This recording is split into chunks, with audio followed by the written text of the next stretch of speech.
आजकल बिहार में एक नेता की बहुत चर्चा हो रही है और वो नेता हैं प्रशांत किशोर। प्रशांत किशोर लगातार दावे कर रहे हैं कि 2025 में बिहार में उनकी पार्टी की सरकार बन जाएगी और प्रशांत किशोर उस दावे के आगे की बात कहते हुए एक इंटरव्यू में नजर आए हैं कि अगर 2025 में उनकी सरकार बन जाती है तो जो सबसे पहला फैसला लिया जाएगा वो शराबबंदी को लेकर लिया जाएगा और अगर उनकी सरकार बनती है तो 1 घंटे में बिहार से शराबबंदी को खत्म कर देंगे। इसके पीछे प्रशांत किशोर ने तर्क ये दिया है कि शराबबंदी से बिहार को लगभग 20,000 करोड़ का सालाना नुकसान हो रहा है। इसके अलावा उन्होंने तर्क के तौर पे ये भी कहा है कि शराबबंदी से किसी भी राज्य का या फिर किसी भी देश का कभी भला नहीं हुआ है। शराबबंदी का कानून अमेरिका तक ने लागू करके देख लिया है, उसका कोई फायदा नहीं हुआ। मानव सभ्यता के विकास में शराबबंदी कानून कोई भी योगदान नहीं देता है। यानी कि कुल मिलाकर प्रशांत किशोर ये कहना चाह रहे हैं कि अगर उनकी सरकार बनती है, जैसा कि प्रशांत किशोर लगातार पिछले दिनों से दावा करते आ रहे हैं कि 2025 में बिहार की जनता लालू, नीतीश और भाजपा तीनों को हरा देगी और जन सुराज को बहुमत देगी, तो उसके बाद वो शराबबंदी हटा देंगे। आपको क्या लगता है कि क्या 2025 में जन सुराज यानी कि प्रशांत किशोर की पार्टी कोई बड़ा कारनामा कर पाने में सफल होगी या नहीं? कमेंट में जरूर बताइएगा, मैं आप लोगों के कमेंट भी जरूर पढ़ूंगा। इसके अलावा प्रशांत किशोर ने शराबबंदी को लेकर यहां तक कह दिया कि बिहार में जो शराबबंदी है इसका फायदा केवल और केवल भ्रष्ट पुलिस अधिकारियों को हुआ है और उन राजनेताओं को, यानी उन नेताओं को हुआ है जो शराब के धंधे में लिप्त हैं या फिर अपराधियों को हुआ है। इसका फायदा किसी भी तरीके से जनता को नहीं मिला है। वैसे मेरी अगर पर्सनल राय अगर पूछी जाए तो मुझे भी ऐसा ही लगता है कि शराबबंदी का बड़ा जो फायदा जनता को मिलना चाहिए था वो नहीं मिला है, क्योंकि शराब बिहार के हर जिले में, हर गांव में, यहां तक मुझे लगता है कि हर वार्ड में आसानी से मिल जाता है और लोग जो पहले के दाम है उससे ज्यादा के दाम पर खरीदते हैं। उसका नुकसान ये होता है कि सस्ती शराब अगर कहीं मिलती है तो लोग वहां से पीने चले जाते हैं और कभी कभार उसमें वो जो जहरीली शराब होती है उसके चक्कर में फंस जाते हैं और उससे उनकी जान भी चली जाती है। लेकिन खैर वापस आते हैं मुद्दे पे, प्रशांत किशोर के शराबबंदी वाले मुद्दे पे।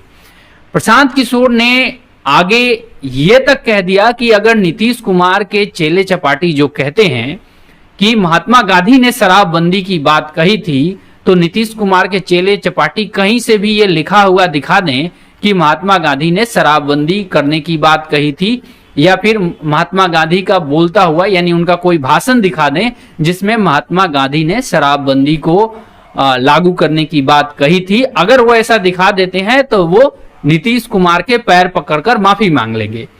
यानी प्रशांत किशोर ने यहां महात्मा गांधी को भी एक तरीके से कोट करते हुए नीतीश कुमार के ऊपर हमला बोला है। पिछले दिनों अगर हम देखें तो प्रशांत किशोर लगातार तेजस्वी यादव और नीतीश कुमार पे ज्यादा हमलावर दिख रहे हैं पिछले कई हफ्तों से अगर देखें तो। वैसे तो प्रशांत किशोर की पार्टी जन सुराज का जो स्थापना दिवस है वो शायद 2 अक्टूबर को होगा, क्योंकि प्रशांत किशोर ये कह चुके हैं कि गांधी जयंती के दिन जन सुराज को वो एक राजनीतिक पार्टी के तौर पर कन्वर्ट कर देंगे।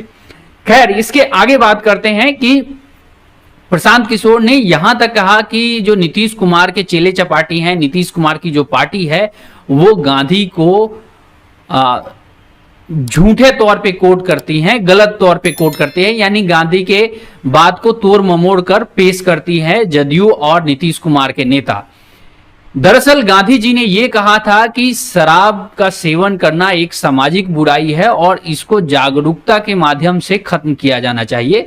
जाहिर सी बात है, महात्मा गांधी कई सारी सामाजिक बुराइयों के खिलाफ लगातार वो जनता को संदेश देते रहे और उसी में एक शराबबंदी भी था। लेकिन जिस तरीके से वाकई में नीतीश कुमार के नेता और नीतीश कुमार खुद कई दफा ये कह चुके हैं कि महात्मा गांधी ने शराबबंदी की वकालत की थी, तो उस पे प्रशांत किशोर यहां प्रहार करते हुए दिख रहे हैं। वैसे राजस्व का नुकसान हो ना हो एक अलग मुद्दा है, लेकिन शराबबंदी का जो सबसे बड़ा नुकसान है वो है कानून व्यवस्था को लेकर। दरअसल बिहार में जो बढ़ते हुए अपराध हैं, इस पे कंट्रोल नहीं हो पाने का भी एक बड़ा कारण शराबबंदी को बताया जाता है। कहा यह जाता है कि बिहार पुलिस 24 घंटे शराब ढूंढने में लगी रह जाती है, तब तक अपराधी अपना अपराध का जो कारनामा है वो अंजाम दे चुका होता है। और अगर शराब से जुड़े मामलों को देखा जाए तो कई कई हजार केस पेंडिंग है अदालतों में। यानी शराबबंदी का कानून केवल पुलिस के ऊपर बोझ बन के नहीं टूटा है, बल्कि कोर्ट कचहरी में भी शराब से जुड़े मामले लगातार बढ़े हैं और लगातार वहां पे केस जो है वो लंबित रहे हैं।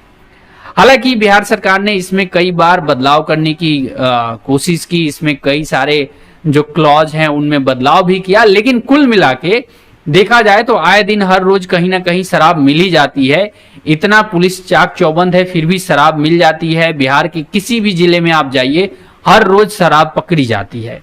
इसमें कोई इनकार नहीं कर सकता है इस बात से कि बिहार में शराबबंदी होने के बावजूद शराब पहले से ज्यादा बिक रही है। हर गली में मिलती है, मोहल्ले में मिलती है, पंचायत में मिलती है, जिला और बाजार की तो बात ही अलग है। तो यहाँ पे अगर कोई भी पार्टी शराबबंदी के खिलाफ अगर कदम उठाती है तो उसका जो विश्लेषण है वो सही तरीके से होना चाहिए। केवल हम इस बात के लिए नहीं कह सकते कि शराब एक बुरी चीज है और उसको बैन कर देना चाहिए। तो बैन करना है तो फिर आप गुटखा को भी बैन करो, गुटखा लोग खा ही रहे हैं। बैन करना है तो सिगरेट को भी बैन करो, उससे लोगों को भयंकर बीमारियां होती हैं। बैन करना है तो आपको उन सभी चीजों को बैन कर देना चाहिए जिससे किसी को एडिक्शन होता है, नशा होता है। लेकिन आप केवल शराब को लेके बैठे हैं, तो ये कहीं ना कहीं एक तरीके से अब नीतीश कुमार की मैं इसको जिद मानता हूं। नीतीश कुमार की जिद है कि नहीं जी हमको शराबबंदी लागू रखनी ही रखनी है, इसके अलावा और कुछ नहीं नजर आ रहा है। वैसे आप लोगों को क्या लगता है कि क्या जन सुराज जो है, जो प्रशांत किशोर की पार्टी है, 2025 के विधानसभा चुनाव में कोई बड़ा कारनामा कर सकती है? कमेंट में जरूर बताइए, मैं आप लोग के कमेंट जरूर लूंगा।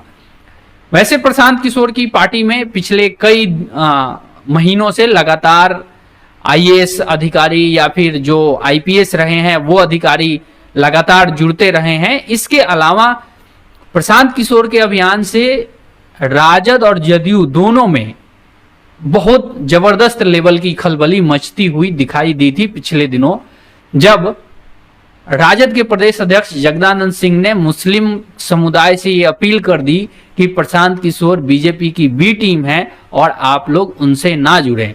कारण ये था कि मुस्लिम समुदाय के एक तबके में प्रशांत किशोर के तरफ रुझान है, लगातार पढ़ा लिखा युवा मुस्लिम है, वो प्रशांत किशोर की तरफ थोड़ा सा टिल्टेड दिख रहा है, वो थोड़ा सा प्रशांत किशोर की तरफ झुका हुआ दिख रहा है। इससे जो राजद है उसको ये डर है कि अगर मुस्लिम वोटर या मुस्लिम समुदाय के अगर 2-4-10% भी लोग अगर प्रशांत किशोर की पार्टी के साथ जुड़ते हैं तो उसका सीधा नुकसान राजद को ही होगा, क्योंकि राजद के ही कोर वोटर मुस्लिम रहे हैं। बीजेपी को मुस्लिम वोट देते नहीं है, 1-आधा% किसी ने दे दिया तो दे दिया, और जब से जदयू बीजेपी के साथ है तो जदयू को भी मुसलमान इतने वोट नहीं देते हैं, यानी 2-3%, 4% मिल जाए तो मिल जाए। बाकी 90-95% वोट मुस्लिमों का राजद को ही जाता है। इस स्थिति में अगर प्रशांत किशोर मुस्लिमों को अपने साथ जोड़ने में कामयाब होते हैं तो इसका सबसे बड़ा नुकसान किसको होगा? राजद को होगा। इसी का नतीजा था कि जो राजद के प्रदेश अध्यक्ष हैं जगदानंद बाबू, उन्होंने एक चिट्ठी लिखकर मुस्लिम समुदाय और अपने कार्यकर्ताओं से ये अपील की थी कि वो प्रशांत किशोर के साथ ना जुड़े। हालांकि उन्होंने ये भी कहा था कि प्रशांत किशोर बीजेपी के एजेंट हैं। अब प्रशांत किशोर बीजेपी के एजेंट हैं, राजद के एजेंट हैं, किसके एजेंट हैं वो तो जनता के ऊपर है, इस पे मैं कोई टिप्पणी नहीं करूंगा। लेकिन यहाँ पे खलबली तो मची थी। इसके अलावा जब जदयू के नेताओं से जब प्रशांत किशोर के बारे में पूछा गया तो जदयू के कई सारे नेता सीधे तौर पे तो प्रशांत किशोर पे हमला करते हुए नजर नहीं आए, लेकिन उन्होंने ये कहा कि प्रशांत किशोर एक चुनावी रणनीतिकार हैं, वो ठेके पे काम करते हैं, वो अपना ठेका जहां मर्जी चलाएं, उनसे उनको कोई फर्क नहीं पड़ने वाला है। तो ये जो मुद्दा है शराबबंदी का बिहार में, वो काफी एक सेंसिटिव मुद्दा हो चला है। लोग कहते हैं कि शराबी तो ये चाहते हैं कि बिहार से शराबबंदी हट जाए, लेकिन बिहार सरकार नहीं हटा रही है। तो जो भी पार्टी अगर शराबबंदी हटाने का दावा करती है तो बड़े सारे शराब पीने वाले लोगों का समर्थन उस पार्टी को मिल सकता है। यानी कि यह भी एक तरीके से वोट को अपनी तरफ खींचने की चाल हो सकती है कि भाई जितने भी शराबी हैं, यानी जो शराब पीते हैं, उनको ये कहो कि भाई हम शराबबंदी हटा देंगे, तुम हमको वोट दे दो। तो शायद ये एक चाल हो सकती है और उसका फायदा शायद प्रशांत किशोर को मिल सकता है। खैर, इस वीडियो में इतना ही, मिलेंगे किसी और वीडियो में। बने रहिएगा द बिहार मीडिया के साथ। जय बिहार।